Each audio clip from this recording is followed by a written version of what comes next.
This is Let's Talk Teens, a parenting podcast sharing tips on raising amazing teenagers. We are both certified life coaches that have worked with teenagers as coaches, mentors, and teachers. We are sharing what we have found to work best when dealing with teens and tough issues. This is Let's Talk Teens with Abbi and Cheree, episode 42. Help, my teen has bad friends. Cheree, I don't know about you, but one of the top concerns that I get from parents that reach out or I bump into is their teen and their friends. And maybe their teen has what they would call bad friends, right? And they're just worried about that influence, and rightfully so, right? I mean, teens and friends have a massive pull on each other, right? And we want to do what our friends are doing. We become like our friends and who we're hanging out with. And so I wanted to talk about, okay, what are some things I can do as a parent when I feel that really scary, icky feeling of, I think my child is not hanging out with good people, or I think they have bad friends. Oh, such a real thing, right? I mean, it really is. There's that whole, I think everyone's heard this, like the five people you hang out with the most are the people you become like, right?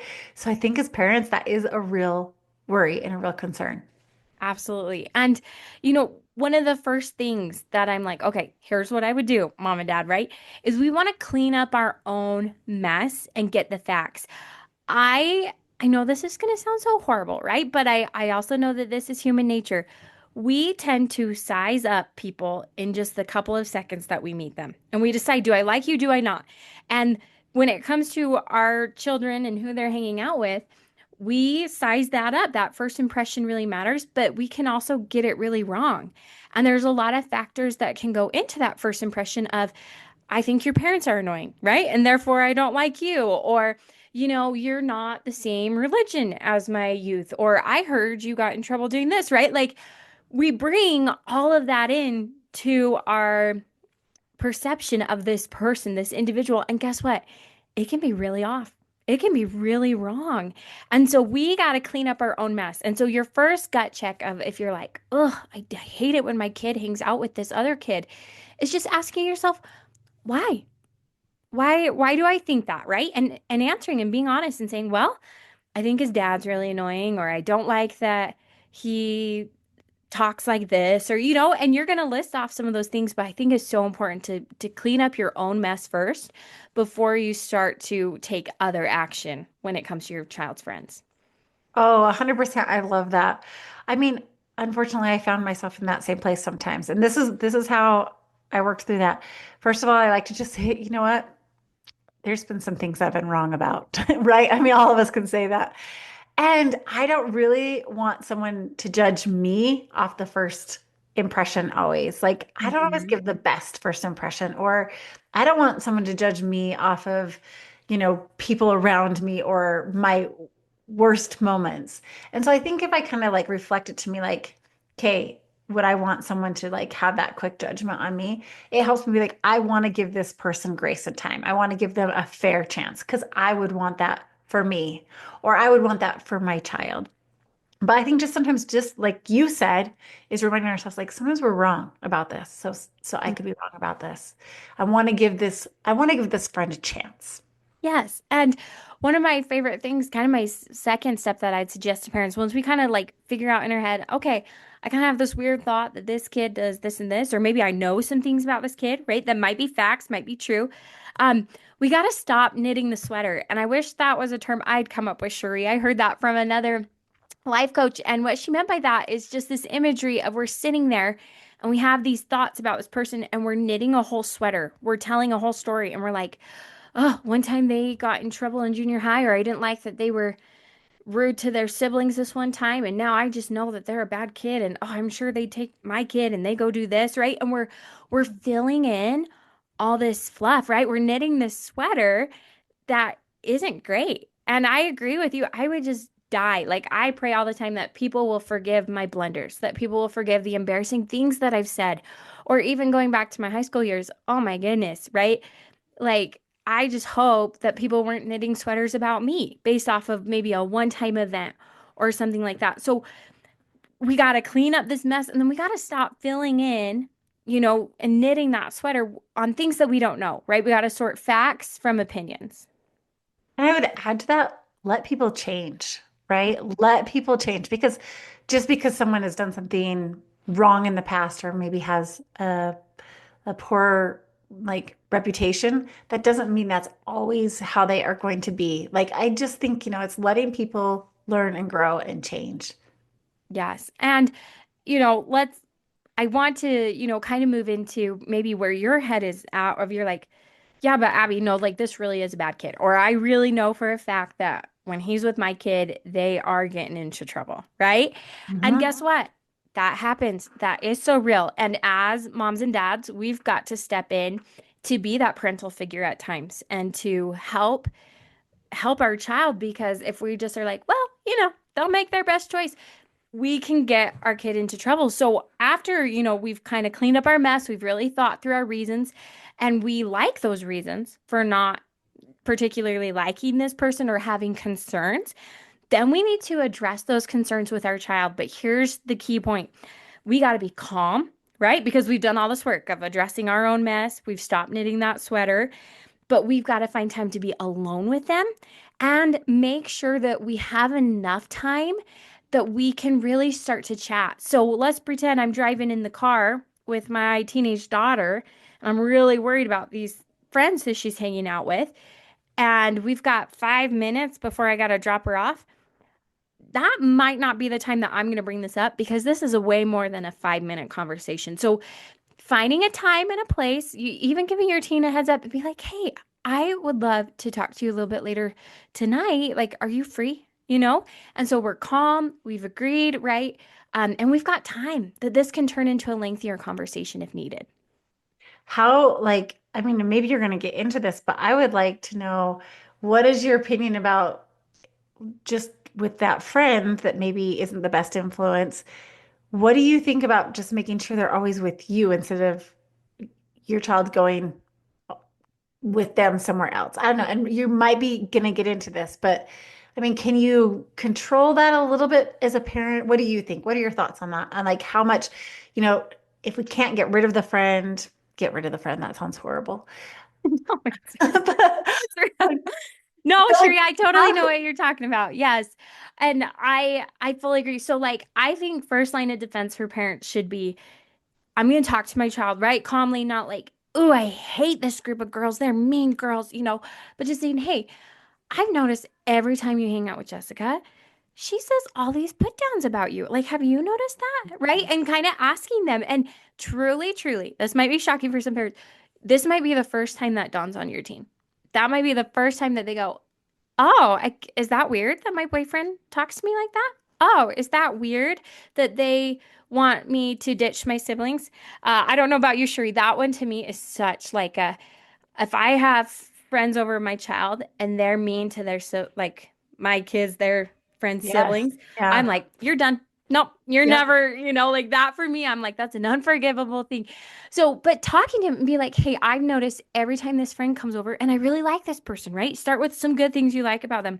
But every time they tell you things like, "Hey, let's go ditch your little brother. Hey, let's, run away or pretend that they're icky. Let's not include them." And say, "That really concerns me as a parent."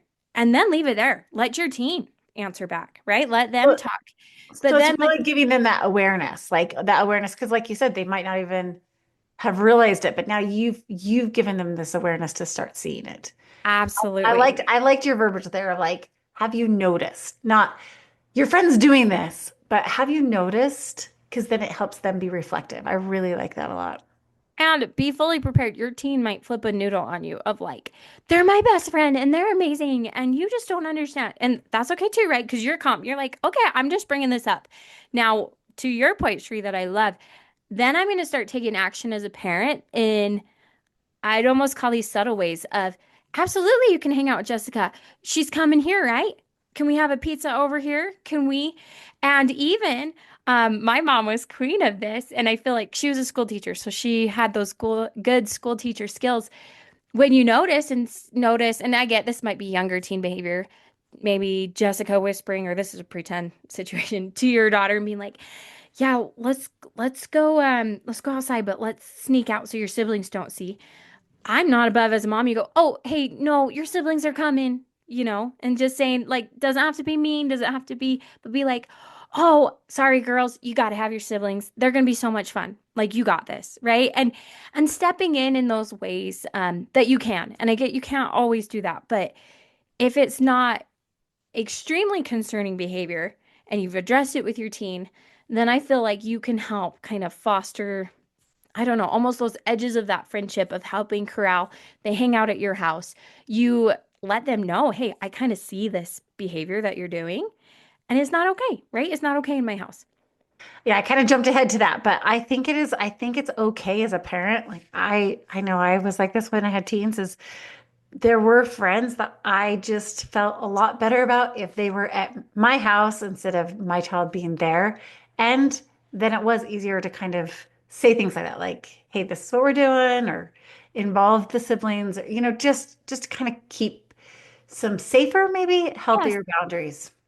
Well, and I think especially as your teen, is older, if I've talked to him and I've let him know, I'd be like, hey, listen, I have no problem with Chris coming over, but it's got to be over here, right? And like laying that boundary.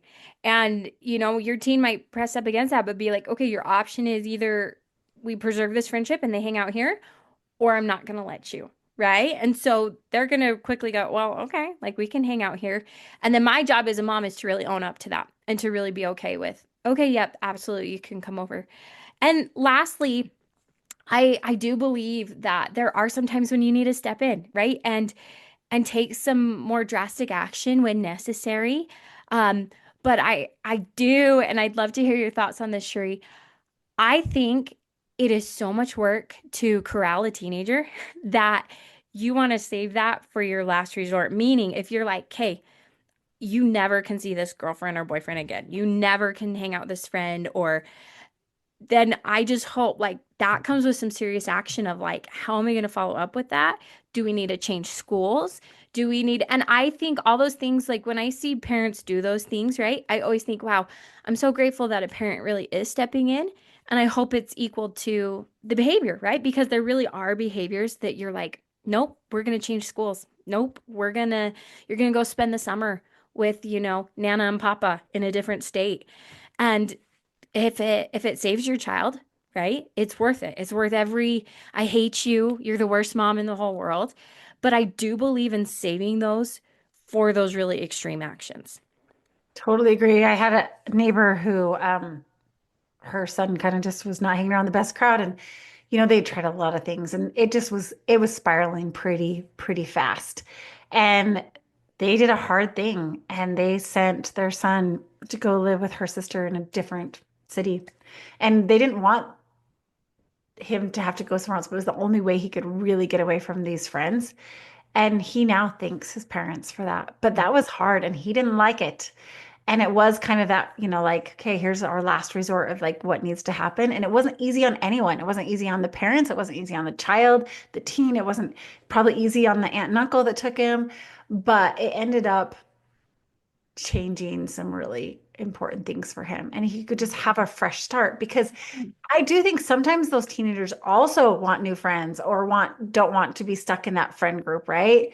But they don't know how to get out of it. And it's that Totally. fresh start of like, okay, I'm gonna go move to this other place and I can start over and I can be authentically me and I don't have to worry about, you know, these old friends I can't get away with. I can start again. So Yeah, I or think there even is a time and place for that for sure. yes, or even, how do I get away from my reputation? How do I get away Mhm. from the old me? Yeah, And the I'm fresh start. trying to really pivot and be the new me. And so, um, yeah, I feel like as parents, right, you kind of know when that happens, but for sure that should be like our last resort, right? That's like the red lever button that we press as a last resort. But hopefully, as we're involved in our child's life, we establish those relationships.